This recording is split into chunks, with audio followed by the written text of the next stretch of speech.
I researched the most popular IELTS writing tips and tricks so you don't have to. I'm also going to tell you if these tips will lower your score or improve your score. We're going to look at what the official marking criteria says about each of these tips, and I'm also going to show you what these tips look like in real essays, and if these tips lower your score, I'm going to show you exactly what to do to improve your score for each of these areas. So without further ado, let's jump into it.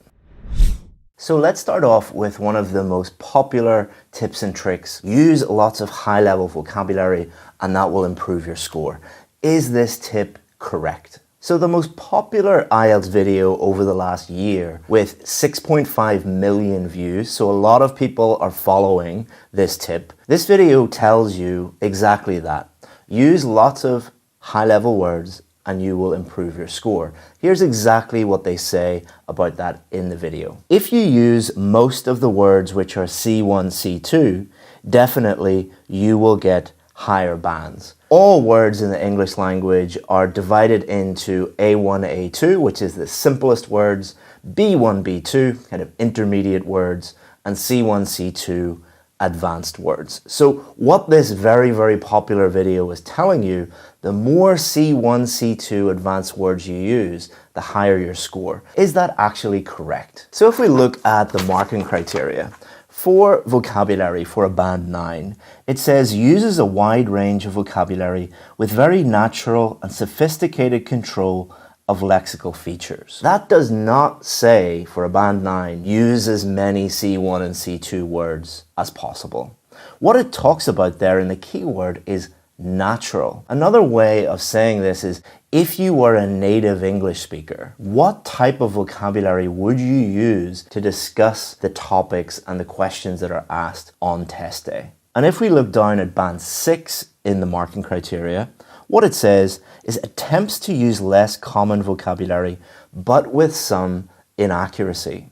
So this is probably the most common band that examiners give for vocabulary, because what that is saying is students attempt to use high-level C1, C2 words, but they do so inaccurately. What the marking criteria says is there is a balance between range, using high-level vocabulary, and accuracy.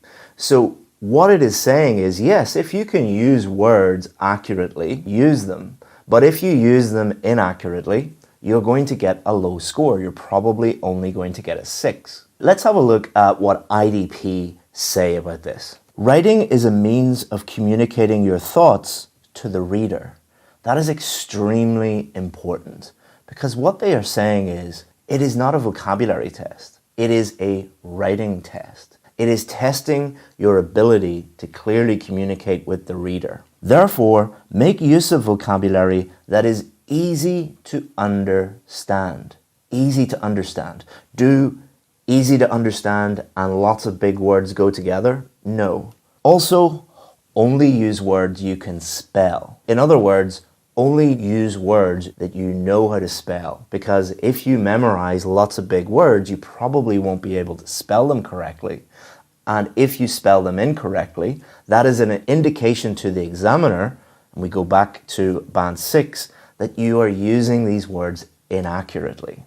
If we go and analyze the thousands of band 7, 8, and 9 success stories that we have on our VIP course, not a single one of these students ever said that they got a high score because they used lots of high-level words. Most of them, when we interview them, what they say is they simplified their vocabulary and their vocabulary score improved. And many, many of them, hundreds of them, talk about how they were taught this tip, this trick of memorizing lots of C1 and C2 words, and that's the reason why they failed 3, 4, 5, 6, 7, 8, 9, 10 times. Now, am I being too harsh on these YouTubers? Well, not really. If we look at 2 other of the most popular videos related to vocabulary tips and tricks, one of them is use these 5 words to score high, and the other one is IELTS writing vocabulary, 25 band 9 words. And you'll hear a lot of teachers giving you this type of information. Use these words. These are high-level words. Well, what I did was I took the words from those popular videos and I wrote a paragraph using those popular words that these videos suggest that if you use them, you'll get a high score. So what I've done here is wrote a paragraph about how to solve the problem of global warming using electric cars. There are a plethora of reasons why the breakthrough of electric cars helps prevent the imminent global warming dilemma. To elucidate, their immense acceleration breakthrough is mesmerizing, which exacerbates the deterioration of fossil fuel-powered internal combustion engines. Compare that with a student who just focuses on what IDP suggests that they should do, which is clearly communicate with the examiner. Electric cars help reduce the impact of global warming because they produce less CO2. There aren't any fancy words in this second paragraph, but they are all correct. And every word in that paragraph helps the reader. That is what they are testing. Do you know how to communicate with the reader? They are not testing, did you go onto YouTube and watch a video called 5 amazing words to include in your essay to guarantee a band 9? It is not a memorization test. It is a written communication test in English. So is this popular tip correct? No, it is totally wrong. So the next IELTS writing tip and trick that you'll see is use lots of linking words and you will get a high score. And the more complex linking words you use, the more advanced linking words you use, the higher your score. Is this actually true? Well, what I did was I went and looked at Google. So I Googled IELTS linking words and I looked at the most popular article, and this is what that article said. They need more connecting words for IELTS higher band descriptors. Very, very clear. They're talking about students. So they're saying students need more linking words, more connecting words to get one of the higher bands. Pretty clear what this teacher is suggesting. I also looked at the most popular video on YouTube teaching you about linking words, and this is what they said. To get a high score in IELTS writing, you must use some more formal linking words. So what this teacher is suggesting is you use more formal linking words. Now, this teacher, who has more than 1 million subscribers, is making a very common error that a lot of teachers make and a lot of students make because their teachers pass it on to them, which is confusing the word formal with advanced. What this teacher is teaching you is use lots of formal linking words, which they mean advanced because they go on to explain that in the video. So again, the most popular blog and the most popular video are teaching you this tip, which is use lots of high-level linking words. So if we look at the official marking criteria, what it says for band 9 for coherence and cohesion is very, very interesting. Uses cohesion in such a way that attracts no attention. In other words, if a native English speaker was reading your writing, was reading your essay, would they notice that there are too many linking words in there? And would they notice that the linking words just look weird, that they are overly formal, they're overly complex? And the British Council go into more detail on their website on this, and what they say is don't overuse linking words. Pretty clear what the British Council think about that, which is the direct opposite to what the most popular teachers are teaching you. It also says, or use them inappropriately. So inappropriate is different from inaccurate. Inaccurate refers to the spelling is wrong or the meaning is wrong. Inappropriate means that you're using too many of them. You don't need to use a linking word in that scenario. So the British Council, who developed the test, marked the test, they are being very, very explicit on what you should and shouldn't do. Also, don't always use linking words at the beginning of sentences. Again, from the British Council, don't always use linking words at the beginning of sentences. The reason why they're telling you that is because they know that many, many teachers around the world teach you that you should start every sentence or include a linking word in every sentence. The British Council says it's wrong. On the IDP website, when they give advice on linking words, they only show the simplest linking words. Why would IDP suggest that you only use the simplest linking words? Maybe that's what they want you to do to get a higher score. And if we go back to the marking criteria, what does it say for a band 6 for coherence and cohesion? Uses cohesive devices effectively, but cohesion within and or between sentences may be faulty or mechanical. Faulty means you're using them inappropriately or inaccurately.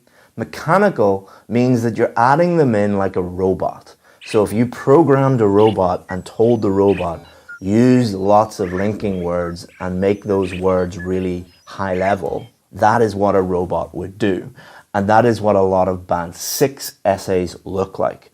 It's like that programmed robot that has been told, add in lots of linking words. That's what those essays look like. Quickly, to talk about our VIP students, not a single VIP student has ever said, I improved my score by including lots of linking words. So the evidence is quite clear, but let's have a look at an essay. Compare this paragraph with a student who knows what they're doing. To begin with, electric cars help reduce the impact of global warming. As a result, they produce less CO2. Consequently, less carbon dioxide is released into the atmosphere. Therefore, higher levels of greenhouse gases are not present in the atmosphere. Consequently, global warming is reduced. This student is more focused on including lots of linking words than they are answering the question. In fact, the linking words are actually leading to a lot of repetition. They're basically just saying the same thing again and again. Compare that with this student.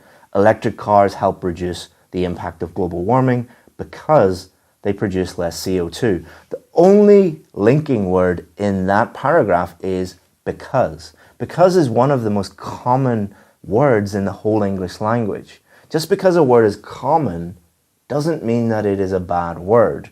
It's probably common because it is extremely useful for clear communication. This student uses cohesion in a way that you don't even notice. You probably didn't even notice, it didn't draw any attention to the fact that they used a linking word. This student, on the other hand, if you look at there, you're like, wow, that's a lot of linking words. What does it say for band 9? Uses cohesion in such a way that attracts no attention. Which one attracts no attention? So is this writing tip and trick that so many teachers are teaching you online, are they correct? No, they are totally wrong. That brings us on to one of the most common things that we get asked, the writing tip and trick, which is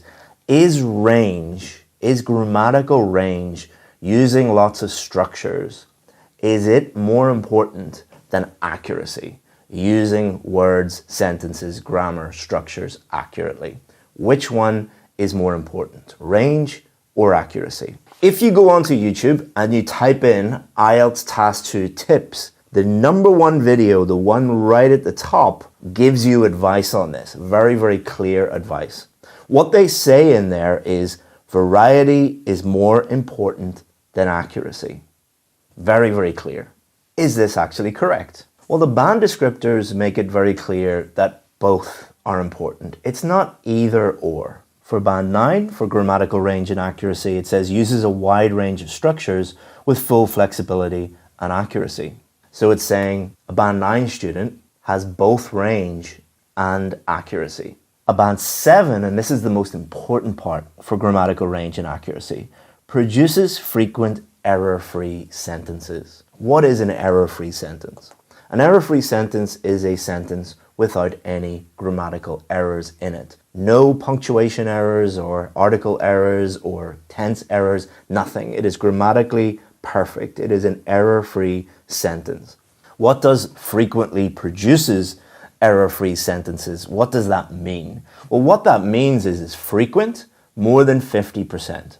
In other words, more than 50% of your sentences must have 0 grammatical errors in them if you hope to get a 7 or above.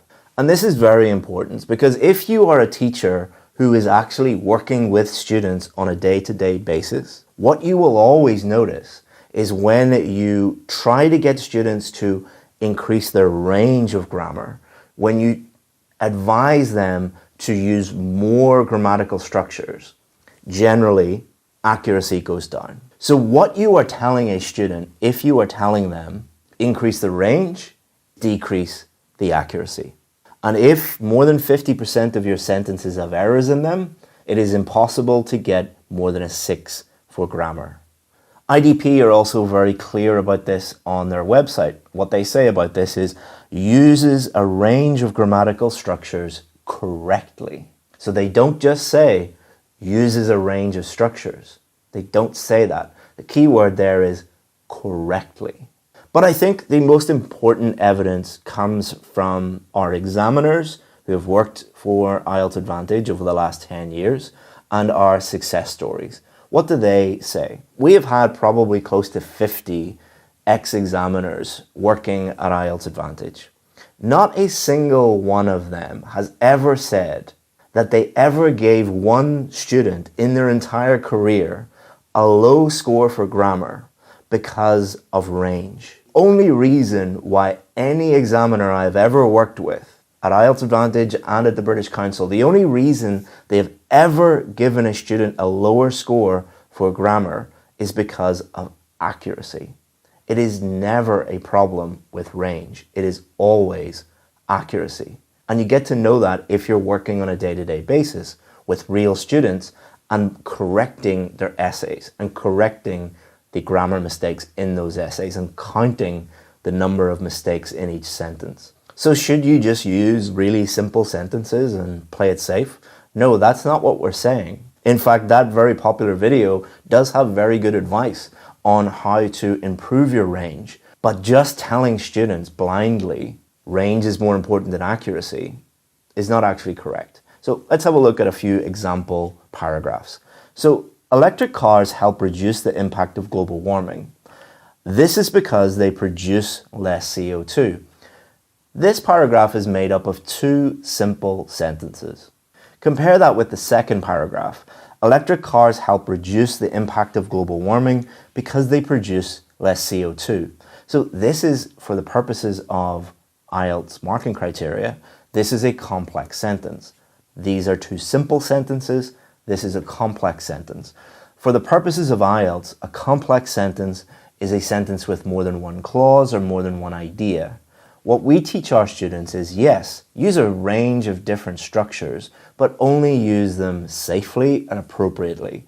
If you know how to use that structure and it's appropriate to do so and it's accurate, then use it. And as you can see here, it is actually quite easy to produce error-free sentences and use a range of vocabulary at the same time. Now, if you wanted to push that even further, you could use this. If electric cars hope to reduce the impact of global warming, they will have to produce less CO2. Now, this student is using a complex sentence, but they're also using conditionals, and they're also using future structures. But you don't have to use this. For the purposes of the IELTS marking criteria, if the examiner was looking at the purple sentence and the red sentence, they would be happy with both of them. There are no mistakes in either of them. So is this tip and trick correct? Well, it's not as simple as the other ones. If your teacher just tells you, use as many different tenses and structures as possible and that will improve your score, that is completely wrong. Because as we've seen, it is not just about range, it is about accuracy, and the more complex you make your language, the more mistakes that you're going to make. So that is completely wrong. Also, if someone just tells you range doesn't matter and make every single sentence simple and play it as safe as possible and you will get a high score, that is also quite wrong. It is about balance. Use appropriate structures, appropriate tenses, appropriate complexity to write your essay, but really focus on reducing the number of mistakes that you are making. The advice that we give our VAP students is range will take care of itself. If you focus on answering the question, you will naturally use a range of simple and complex sentences and a range of different appropriate structures, because it is impossible to write an effective essay that answers the question without naturally using a range of structures. So just focus on answering the question and range will take care of itself, but really focus in on how many mistakes am I making, and if you have systematic errors, if you are making mistakes with articles or punctuation, for example, in every sentence, you need to address that. It doesn't matter how complex your grammar is, until you address that fact, you will never get more than a 6. The next IELTS writing tip and trick is don't repeat words. If you repeat a word, you will get a lower score. Is this true? So again, I put this into YouTube search and I looked at the most popular video discussing this topic. And what that video said was, stop repeating vocabulary in IELTS speaking and writing. Very clear what they think about this. So what does the official marking criteria say? Well, it doesn't actually talk about repetition and repeating words until you get down to band 4. So for vocabulary at band 4, it says, uses only basic vocabulary which may be used repetitively or which may be inappropriate for the task. Now, does that mean if you repeat a word, you will get a band 4? No. If that was the case, every single one of my students and every single student in the world would get a band 4, because there are always going to be words, which we will show you in a minute, there will always be words that you have to repeat. What band 4 for Lexical Resource is saying here is you just keep repeating the same basic words. You have basically no range at all, and you just keep saying the same basic things over and over and over again. That's not what you want to do. But is the advice that these teachers are teaching you, which is if you repeat a word, you will automatically get a low score, is that actually true? Well, let's look at some facts and some data. So what we did was take 100 of our VIP students' essays. These are students that got either a band 7, 8, or 9 in the real test. And we put these 100 essays into some software. What this software does is it shows you how many words are repeated, the frequency of those words. And the results are that the top 20 words, the most common words, the words that are repeated the most, make up 33.5%, around a third of all the words in those 100 essays. In other words, those basic words are repeated all the time. Now, is this just our students because we teach them this on our course? Well, what you can do is take any book in the world, any English book that is well written, put it into the same software, and you'll see the same pattern. The most common words make up around a third of the English language. Why is this? Well, this is how languages work. Most of the words that you say in English and your native language are not big, complicated, unusual words. You are repeating the same words over and over and over again. Now, do we teach our students to just don't care about variety, don't care about range when it comes to vocabulary, don't worry about repeating words? No. What we teach them is this. When you see a word and you think that you need to repeat that word, you have 3 choices. Number 1, repeat the word. Number 2, change it to something that you're not really sure about. Or number 3, change it to something you're 100% sure about. Now, if your teacher has taught you this tip, which is don't repeat any words, you're always going to go with option 2. You're going to continually change words to things that you're not really sure about. What does the marking criteria say about that? Well, it talks about inaccuracy. It talks about spelling mistakes, meaning mistakes, collocation mistakes. If you're making lots of mistakes, you get a lower vocabulary score. What we teach our students is choose option 1 or option 3. If you can change it to something that you know is 100% correct, you know the spelling, collocations, meaning especially, change it. But if you don't, repeat the word. That is going to produce an essay that has a wide enough range to get a high score, but most importantly, it will be accurate. But even more importantly, the student is not going to be stressed out, because if you teach a student that you can never repeat a word, the IELTS writing exam is going to be one of the most stressful experiences that they ever encounter. they're going to see lots and lots and lots of these words that are constantly repeated, and they know that you've told them if you repeat a word, you'll fail your test, you'll get a low score. So they're forced to change it to stuff that they know is wrong. If you are stressed out and if you're wasting time, do you think that you're going to get a high score? Again, there's a huge difference between making videos on YouTube and working on a day-to-day basis with real students and seeing what tips and tricks, what actually works on the ground on test day. This tip is completely wrong. The next tip and trick is that you need to include a hook in your introduction. When I searched Google and YouTube for this, I found a teacher that has taken this to a whole new level.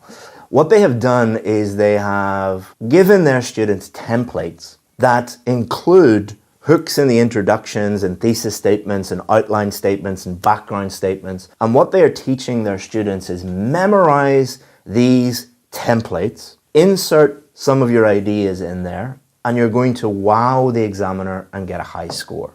And this is becoming more and more and more common among students. Real examiners are starting to see the same templates which include hooks in them every single time. And one of the things that examiners find quite funny is, what is a hook? Well, a hook is designed to hook the reader in to get their attention. The only thing hooking the examiner, the only reason why they're looking at your essay is because they're being paid to do so. They would rather do anything in this world but look at your essay, no matter how amazing your hook is. They're only doing it because they're doing their job. It would be like teaching someone that you need to have an interesting introduction to ordering a burger in McDonald's. The person doesn't care how you greet them in McDonald's. You're just another customer. So what does the marking criteria say about this? Well, some very interesting stuff. Band 0. How can you get a band 0? Well, number one, you could not attend. You could stay at home in your bed. If you did that, you would get a band 0. Or you can get a band 0 if you go to the test center and you fall asleep and you don't write anything. You will get a band 0. Does not attempt the task in any way. Or if you write a totally memorized response.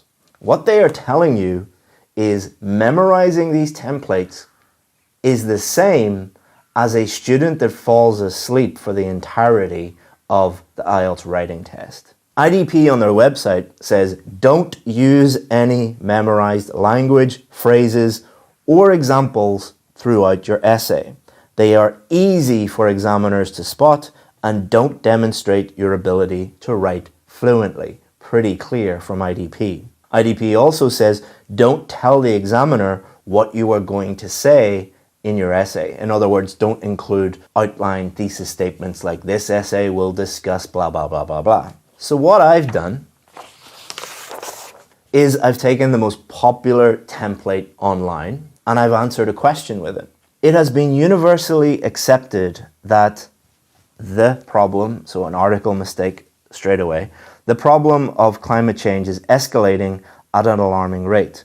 The problem is bringing a state of depression among the masses and in the economy too. They have another article mistake. So this teacher who wrote this doesn't know how to use articles or use Grammarly. There are a plethora, so another grammatical mistake. I didn't make this up. This is exactly what you will find on the internet. This is the most popular template. There are a plethora of reasons of the same, and it's possible solutions can be suggested too, which are discussed below, outlining what you're going to say, exactly what the examiners and IDP say that you should not do. Also, just ask yourself, does this make sense? Climate change is causing a state of depression among the masses. Literally, most people have a clinical mental disorder because of climate change. Are you going to write about that in your essay? And also, the economy is affected. So are you going to talk about clinical depression and the effect on the economy? Because you put it in your introduction, you better discuss that in the rest of your essay. Now, compare that with a student that is using no memorization. What they are doing instead is just clearly answering the question. Climate change is one of the gravest dangers humanity faces. Instead of memorizing a hook, what they're doing is they are paraphrasing the question. This is demonstrating to the examiner that you've understood the question, you know what you're doing, you know how to paraphrase, your vocabulary is good, and your grammar is good. Those are 5 very good things. This is caused by an increase in the level of carbon dioxide in the atmosphere. You've just answered question 1 straight away in your introduction. And the most viable solution is the introduction of electric cars. You've answered question 2. So you're not telling the examiner what you are going to discuss, you're telling them straight away, this is the answer to these questions, and then in your main body, you can go into detail. And also, if you think about it, what you are saying to the examiner, if you write this, is you are dumb. You are saying to the examiner, I think that you are so stupid that I'm going to use the most popular template online that tens of thousands, maybe even 100,000 students have used before, and I don't think that you're going to notice because you're dumb. Do you think that's creating a great impression for what you're trying to do here? So do you think this is right or wrong? This tip is absolutely wrong. The next IELTS writing tip and trick is use statistics and surveys and research in your examples, and that is going to improve the strength of your examples in your essay.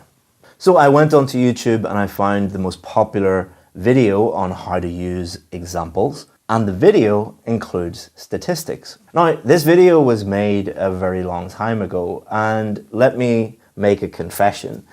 I used to do exactly the same thing with my students. We all did. It was actually standard practice 5 to 7 years ago to tell students that if you include statistics, it's absolutely fine, and it's just an easy way to create examples, because a lot of students were having problems at thinking of examples.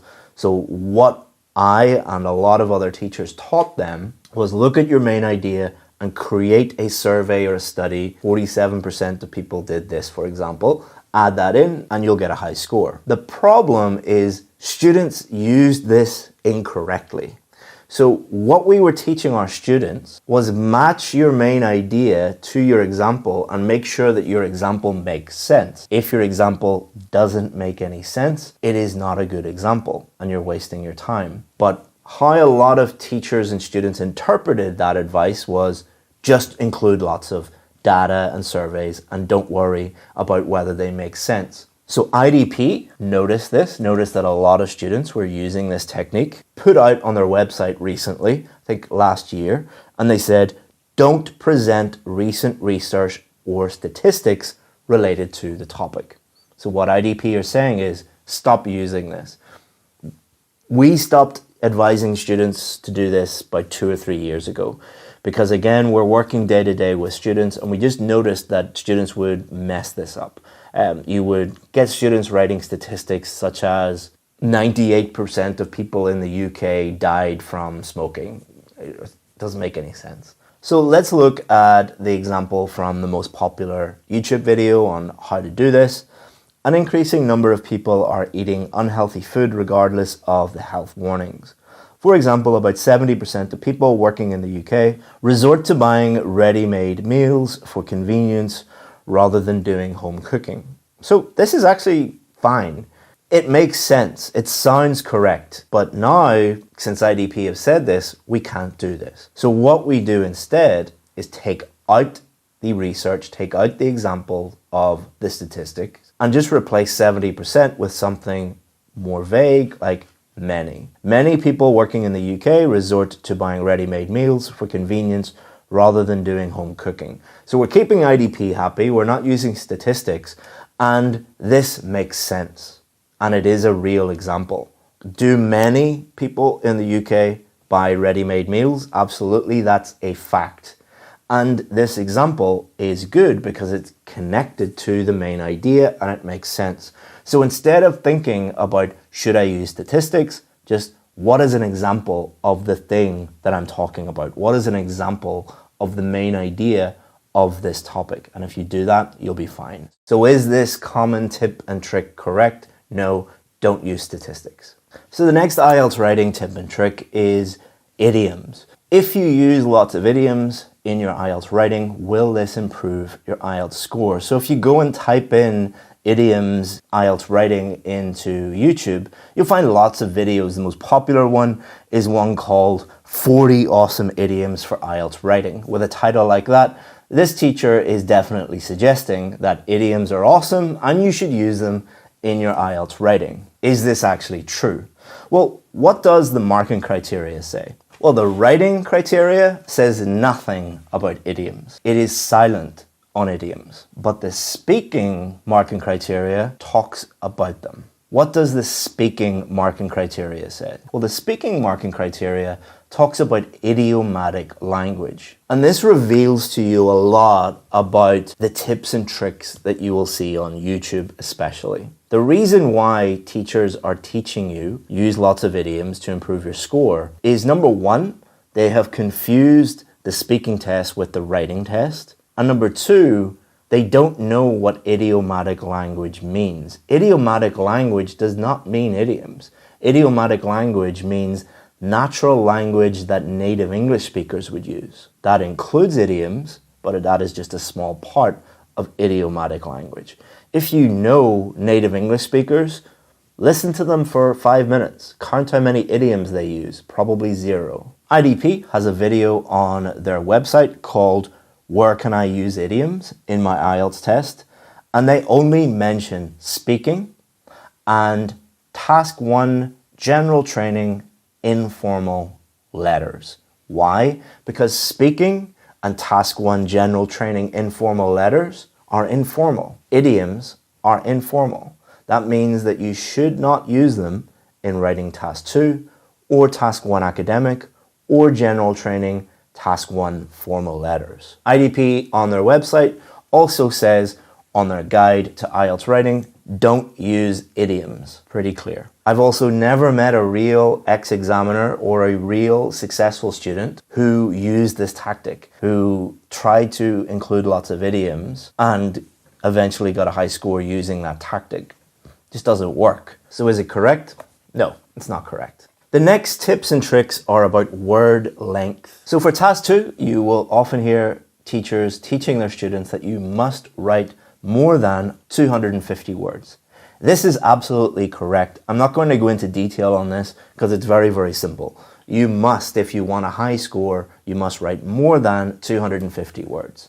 But what is more worrying is there's lots of tips and tricks out there that teach you that the more you write, the higher your score. This is absolutely false for 2 reasons. Number 1, if you think about it, if this were true, all you would have to do is just write lots of words and you would get a high score. That's not actually testing your ability to clearly communicate in English. Secondly, from a tactical point of view, from working with real students, what you will notice if you are a real teacher working with real students is once students start to write more than 300 words, 2 things happen.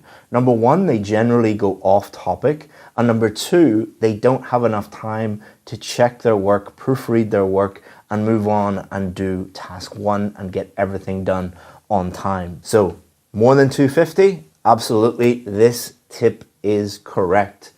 But once you start going over 300, if you write 301, 305, don't worry too much about it. But if your writing is starting to get to 350, 400, 450, you probably have a major problem. If you want to see what those tips look like in a real essay, what I've done is I've taken a Band 6 essay and transformed it into a Band 8 essay. And if you click here, it will show you the whole video.